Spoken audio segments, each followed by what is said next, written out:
Welcome to my morning mini blog. ఈ రోజు మా ఇంటి ముందు ముగ్గు అయితే రేషన్ బియ్యంతో వేస్తానండి. అదేంటి రేషన్ బియ్యంతో ముగ్గు వేయడం అనుకుంటున్నారా? మొన్న కృష్ణాష్టమికి రేషన్ బియ్యంతో పిండి అయితే పట్టుకొని కృష్ణుడి పాదాలు అయితే వేశాను కదా. ఆ రోజు కొంచెం పిండి మిగిలిపోతే ఎండబెట్టి ఇలాగైతే చేసుకున్నాను. దాంట్లో కొంచెం వాటర్ వేసుకుని ఇలా ముగ్గు అయితే వేసుకోవచ్చండి. కాటన్ తోటి అద్దుకుంటూ చాలా బాగుంటుంది. చాక్పీస్తో వేస్తే అందరూ తొక్కేస్తున్నారండి. అందుకని ముగ్గు పిండితో ట్రై చేశాను. చాలా బాగా వచ్చింది. ముగ్గు కూడా చాలా బ్రైట్గా కనిపిస్తుంది. ఇంకా మధ్యాహ్నం అయితే పిల్లలు స్కూల్ దగ్గరికి వెళ్ళి లంచ్ ఇచ్చేసి వచ్చేటప్పుడు దారిలో మా ఇంటి ఎదురుగా ఒక ఇంటికాడ పూల చెట్లు ఉంటే పూలు అయితే కోసుకొచ్చుకున్నానండి. ఇంక ఇంటికి వచ్చాక నేనైతే జ్యూస్ తాగేశాను. ABC juice. ఇందులో క్యారెట్, బీట్రూట్, కరివేపాకు, ఉసిరికాయ, అలాగే కీర దోసకాయ, కొంచెం హనీ కలుపుకొని అయితే తాగాను. చాలా బాగుంది. హెల్త్కి మంచిదే కదా అన్నీ కూడాను. మా వారికి ఒక గ్లాస్ ఇచ్చి నేను ఒక గ్లాస్ తాగాను. ఈరోజు ఏకాదశి కాబట్టి నేనైతే ఉపవాసం ఉన్నానండి.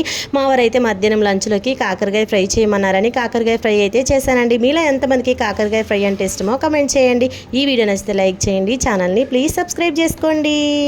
బాయ్.